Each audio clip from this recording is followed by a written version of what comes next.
amigo, fala minha amiga, em especial a você, aluno do segundo ano do ensino médio regular do estado de Minas Gerais. Eu, professor Matheus, professor de História, mais uma vez estou com vocês aqui nessa nossa caminhada. Chegamos aí, galera, vejam, ao volume 6 do Plano de Ensino Tutorado, por nós carinhosamente conhecido como PET. Então repara que a gente vem caminhando junto, agradeço a todos que estão comigo e com toda a equipe do Escola Online, porque a gente está começando a semana 1 do volume 6. E quando eu falo para você Escola Online, antes de eu começar a falar sobre a queda do Muro de Berlim, um assunto onde a história e a geografia dialogam muito bem, eu queria falar para vocês sobre isso aí.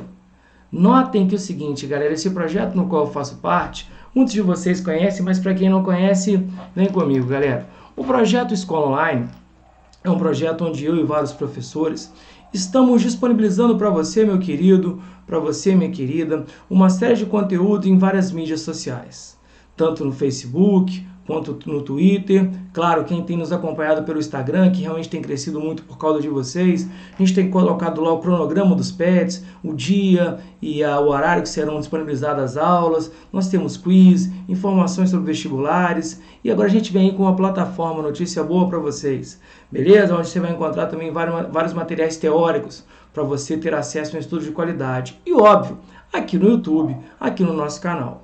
E que de certa forma ele tem crescido cada vez mais. E você que ainda não se inscreveu, vai lá, se inscreve, ativa as notificações, dá um like, porque isso muito nos fortalece.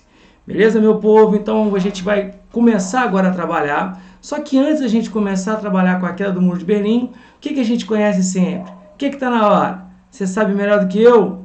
Roda a vinheta!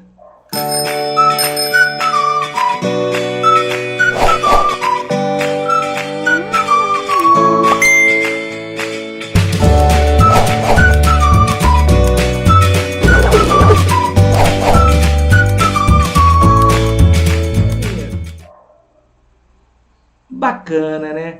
Então agora a gente pode começar a trabalhar. E olha, galera, na semana 6 eu posso falar o seguinte, que de novo, tô voltando e ó, o pai tá on. Ou melhor, o pai tá online. Então tô disposto aí a ajudar vocês. Vem comigo pra gente poder fazer a coisa melhor. Beleza, galera? Vamos lá. A queda do Muro de Berlim. Bom, a União Soviética, a União das Repúblicas Socialistas Soviéticas, a partir da década de 70, passou por uma crise econômica devido ao crescente gasto com a corrida armamentista e espacial disputada com os Estados Unidos. Então vejam vocês, estou falando aqui sobre o final da Guerra Fria, tá? Os autores falam que a década de 70 é a famosa época da détente, que é uma expressão em francês que significa distensão, quando Estados Unidos e União Soviética já estão vendo aquele conflito que se inicia logo após a Segunda Guerra Mundial começar a dar sinais de fracasso. Por quê? Porque a União Soviética, galera, brigava muito com os Estados Unidos, principalmente na questão seguinte, de investir em arma e investir naquela corrida espacial, e a população sofria com isso. Eu sempre falo com os alunos, a União Soviética era capaz de mandar um satélite para o espaço, mas ela era incapaz de fazer um liquidificador. O liquidificador padrão na União Soviética pesava quase 8 quilos. A União Soviética desenvolvia armamentos top, mas carros muito ruins. Não sei, depois perguntem aos pais de vocês, aos avós, a época que o Brasil foi invadido pelos carros da Lada Laika, Lada Niva, eram carros soviéticos que pareciam que eram tanques de guerra. Então, o que acontecia? Você investia em alguns setores e deixava você cobrir o santo para deixar o outro descoberto. Então você tinha uma defasagem tecnológica de insumos de consumo da população, baixa produtividade agrícola e industrial, além da lentidão de tomada de decisões por uma rígida burocracia. Porque na época, galera, o Partido Comunista da União Soviética, ele realmente se preocupava muito com o inimigo norte-americano e a sociedade penava por muito alto. Então você vê essa corrida espacial que ela realmente tem uma importância histórica muito grande, lembra? Os soviéticos são os primeiros a botar um satélite no espaço, a enviar um ser vivo para o espaço, lembra da cadela Laika? Foram os primeiros a colocar eles nem falam astronauta, eles gostam de falar, foram os primeiros a colocar um cosmonauta no espaço, Yuri Gagarin, e aí mais tarde os norte-americanos com Neil Armstrong vai alegar pisar na Lua, mas então rolava essa corrida. Só que é aquela história, eu estou tirando da sociedade bens necessários para patrocinar essa guerra civil, essa guerra militar, espacial e tecnológica. Bom, o governo soviético, então, diante dessa falta de investimento em setores básicos, começa a sofrer pressões de estudantes e trabalhadores que reivindicam a liberdade política. Por quê? Porque todas as decisões eram tomadas pelo Partido Comunista Soviético e melhores condições econômicas, porque eu não entendo. De que adianta mandar no espaço se eu estou passando fome aqui na Terra? Então você busca melhores condições econômicas e sociais, além dos países que compunham a União Soviética. Lembra que com o fim da Guerra Fria, com o fim da União Soviética, em 1991, nós temos a formação da CEI, da Comunidade dos Estados Independentes. Então as antigas repúblicas socialistas soviéticas, Ucrânia, Letônia, Lituânia, Estônia, começam a se separar. Reivindicaram ações nacionalistas, lutas por independência e democratização do sistema. Então você tem movimentos da própria União Soviética de estudantes que queriam melhores direitos, mais liberdades. Beleza? Então vamos lá, galera. O povo, estimulado pela Glasnost, lembra? Aquele processo de transformação feito pelo Mikhail Gorbachev, que queria fazer uma abertura, uma transparência política, porque as pessoas não entendiam como era a política na União Soviética, o poder era passado pela alta cúpula do Partido Comunista.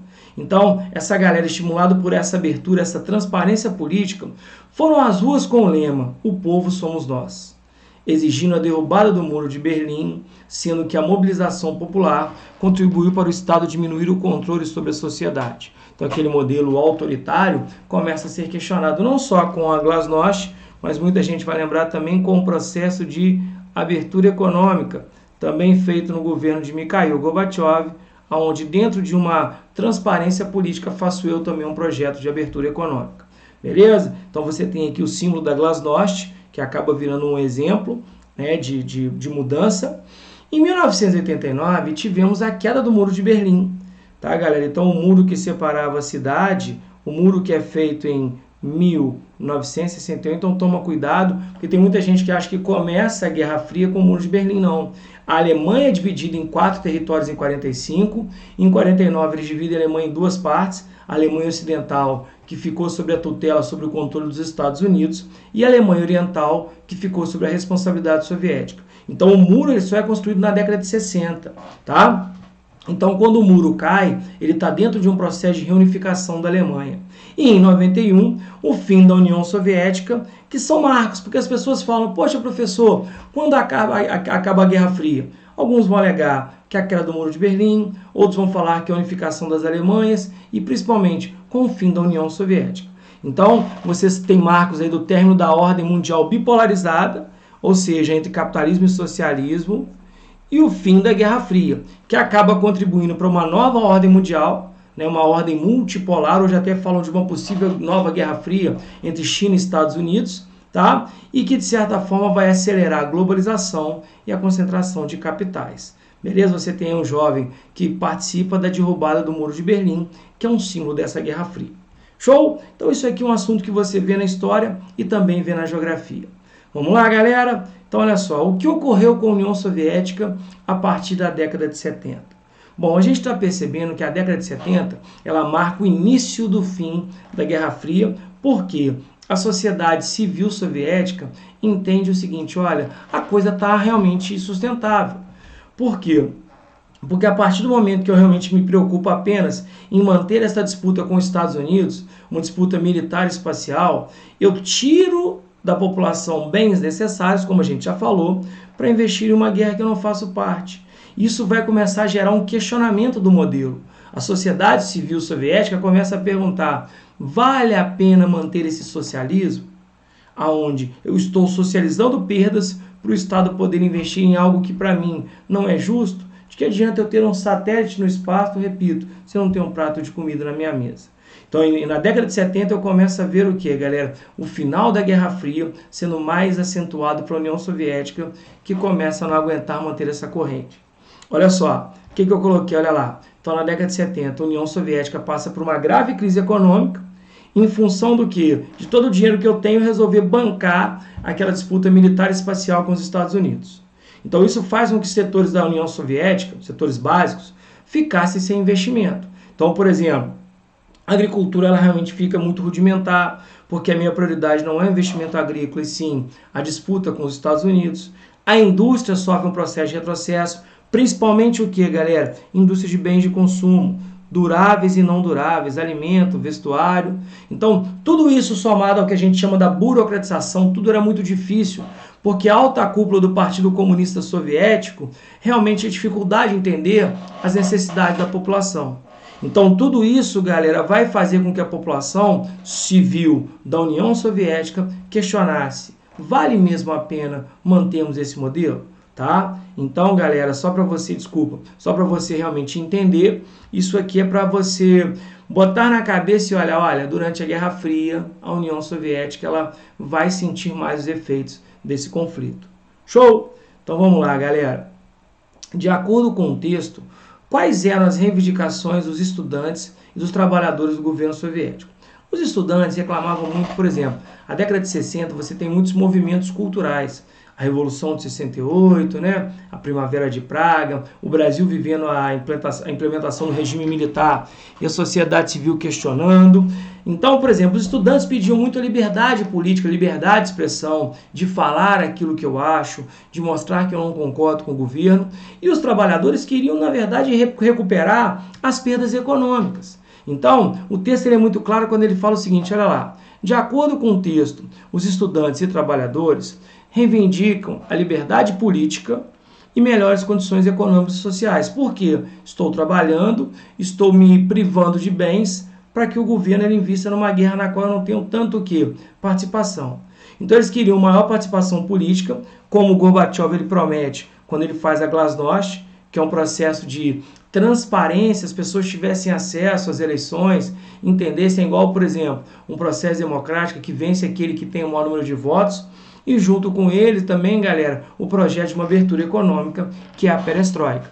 Quando eu começo a abrir a União Soviética para a economia capitalista, que vai me oferecer bens que até então eu não tenho. Então, essas eram as grandes reivindicações. Show? Então, você entende que o questionamento ele vem interno. A própria sociedade civil soviética enxergava que era uma coisa muito injusta, uma guerra na qual eu não faço parte. Beleza? Vamos lá, galera. 3. Quais as contribuições da queda do Muro de Berlim? Lembra o Muro de Berlim feito em 1961 e derrubado em 1989? Quais as contribuições da queda do Muro de Berlim para a nova ordem mundial? Ele é um símbolo. A gente considera que não só a queda do Muro de Berlim, como o fim da União Soviética, eles vão marcar o fim dessa ordem bipolar, dessa ideia de Guerra Fria, e dão início, galera, a uma nova era histórica, a chamada era da globalização, uma onda multipolar que começa, de certa forma, a varrer o planeta. Então, eu acho que, simbolicamente, a queda do Muro de Berlim, como também é importante destacar o fim da União Soviética, indicam o final da Guerra Fria. Tá? Então, olha lá, galera, a queda do Muro de Berlim, em 1989, é um dos marcos que representa o fim da Guerra Fria. Claro, eu coloquei um dos, porque, repito, eu também não posso esquecer da importância do final da União Soviética. Então, ou seja, o término da ordem bipolar. Então, aquela coisa de capitalismo e socialismo, ela realmente começa a perder propósito. Por quê? Porque nós entendemos que na briga entre capitalismo e socialismo, por mais que os dois saiam derrotados, o capitalismo ele sai mais fortalecido. Tá? Então, isso o que, galera? Isso contribui para uma nova ordem mundial, multipolarizada, que acelera a globalização e a concentração de capitais. Então, repito, tá? Quando a gente fala dessa tal nova ordem mundial, hoje ela realmente está sendo reinventada, reestudada, principalmente por causa do quê? Do crescimento da China. Show de bola, meus amigos? Beleza? Vamos seguir o barco? Então, vamos lá. E uma coisa agora eu vou abrir para vocês. O PET ele começou a colocar questões fechadas também. A gente vinha falando muito sobre texto e questões discursivas. Então, olha só, para a gente poder matar a saudade, tá? Em 9 de novembro de 1989, os 156 quilômetros de extensão, cerca de 300 torres militares para observação, os cães policiais e as 127 cercas eletrificadas desapareceram, deixando um rastro de cerca de 80 mortos, 12 feridos e milhares de aprisionados nas diversas tentativas de fuga e dezenas de milhares de famílias berlinienses divididas sem contato algum. O que eu estou falando aqui, galera? Estou falando da queda do Muro de Berlim. Vejam, estou falando do tamanho, como era o seu funcionamento. E realmente, galera, você divide uma cidade, é loucura. Imagina na cidade que você está, você acordar da noite para o dia com um muro, e aí pessoas, famílias, de certa forma, que eram separadas, ficaram sem se ver realmente. Tá? Então, olha só, galera, o texto acima refere-se ao Muro de Berlim, segundo o qual podemos corretamente afirmar, tá? Quando você for fazer prova, muito cuidado com o incorreto, exceto, mas ele quer a questão correta. Então vamos lá, galera. Quais as alternativas? Letra A. Foi o maior símbolo da divisão do mundo entre o bloco ocidental e oriental. Então vamos pensar assim, ocidental representando o modelo norte-americano e oriental o modelo da União Soviética. O primeiro liderado pelos Estados Unidos e o segundo encabeçado pela antiga União das Repúblicas Socialistas Soviéticas. Você fala, tá certo? Você fala, opa, tá certo. Já marcaria, você fala, mas você não confia em você, você não confia na própria sorte, você quer ler os outros para você ter dúvida, mas sacanagem, é bom você entender. Então essa a gente sabe que tá certa. Letra B. Foi construído no ano de 1945 por ocasião do término da Segunda Guerra Mundial e o início da polarização entre Estados Unidos e União Soviética, fenômeno conhecido como Guerra Fria. Claro, as provas atuais não pedem data, mas a gente acabou de falar que o muro ele só vai ser construído, galera, em 61. Em 45 você está começando a dividir a Alemanha. Lá no Tratado de Potsdam, que você divide a Alemanha em 4 territórios, e em 49 você divide em 2. Tá? Então, olha só. Foi construído no ano de 1961 pela Alemanha Oriental. Você fala, poxa, não foi pela Alemanha Oriental. Separando da Alemanha Ocidental. Além do aspecto ideológico da construção, havia o objetivo de impedir a fuga de cidadãos para a Alemanha Oriental, que recebeu mais de 2 milhões de pessoas do lado capitalista entre 49 e 61. Não é mesmo. Tá, galera? Então, tipo assim, é o contrário, as pessoas fugiam do lado oriental, fugiam daquele regime que muita gente considerava ser autoritário, para ir para o lado que, moçada? Para ir para o lado do ocidente, onde se pregava a liberdade de comércio. Apesar de simbolizar o começo da Guerra Fria, sua destruição nem tem relação com seu fim, tendo em vista que a União Soviética, hoje Rússia, apesar de algumas perdas territoriais, continua disputando, isso aqui tem que, tá? A hegemonia mundial, a exemplo do que ocorreu recentemente na Ucrânia. Vamos lá. Não é o muro que representa o início da Guerra Fria, tá? O muro ele já vai estar acontecendo na década de 60, primeiro errinho aí, tá? E a União Soviética, hoje no caso Rússia, já não disputa. Ela tem alguns problemas territoriais que tem que resolver. Então isso fica realmente difícil da gente aceitar. Show? Podemos considerar que sua construção teve os mesmos motivos da atual construção do atual muro, da construção do atual muro que separa Israel da Palestina, tendo em vista os aspectos étnicos e culturais. Todo mundo sabe que essa questão que envolve, moçada, o Oriente, ela é uma questão de caráter religioso, tá? E na época, galera, a Guerra Fria ela não tem esse cunho religioso. Percebam? Então, realmente, são erguidos muros que eu considero da vergonha. O próprio Trump, quando fala da ideia de subir um muro para impedir a entrada de mexicanos, eu acho isso absurdo. Mas, nesse caso aqui, quando eu estou falando do Oriente Médio, o aspecto é religioso. Então, se nós tivermos que marcarmos, acho que a letra A é a que melhor nos atende. Show de bola? Então, lembra disso. Hoje, a tendência é que você não cobre tanta data, mas é questão do contexto. Mas é bom ficar atento. Show, galera? Então, vamos lá. Tá? Mais uma questão do Enem. Os 45 anos que vão do lançamento das bombas atômicas, lembra? Hiroshima e Nagasaki, final da Segunda Guerra, no mês de agosto, tá? Nos dias 6 e 9 de agosto, galera, vejam vocês, 2 cidades civis japonesas são bombardeadas por armamentos nucleares, a Little Boy, Fat Man, feito pelo governo americano. Então, desde agosto de 45 até o fim da União Soviética, em 1991, não foram um período homogêneo único na história do mundo. Divide-se em 2 metades, tendo como divisor de águas o início da década de 70. né? Como a gente falou ali, a questão do início da crise. Apesar disso, a história desse período foi reunida sobre um padrão único, pela situação internacional peculiar que dominou até a queda da União Soviética. Que situação é essa, galera? É só você lembrar. Qual era a situação que ele está falando aqui?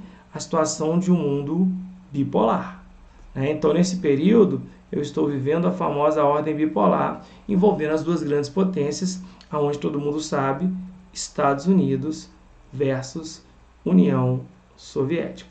Beleza? O período citado no texto, e conhecido por Guerra Fria, pode ser definido como aquele momento histórico em que houve. Então, o que foi? Como é que a gente define Guerra Fria? Vamos lá, galera. Tá? Letra A. Corrida armamentícia entre as potências imperialistas europeias, ocasionando a Primeira Guerra Mundial. Gente, nada a ver, né? Tô falando de depois de Segunda Guerra Mundial, os Estados Unidos nem na Europa estão, beleza? Letra B. Domínio dos países socialistas do sul do globo pelos países capitalistas do norte. Tá? Nem sempre esse domínio realmente está acontecendo. Isso acaba sendo uma consequência, mas não é basicamente isso que define Guerra Fria. Choque ideológico entre a Alemanha nazista, União Soviética stalinista durante os anos 30. Lembrando que sim, a União Soviética, os nazistas, eles tinham uma fala total que antissocialista, mas não é o que a gente chama de Guerra Fria também. Beleza, galera? Disputa pela supremacia da economia mundial entre o Ocidente e as potências orientais como China e Japão. Bom, por mais que eles hoje venham crescer, se a gente hoje for falar de uma nova Guerra Fria, da ameaça chinesa à hegemonia americana, beleza. Mas eu estou falando da Guerra Fria clássica, não. Então me sobra a letra E.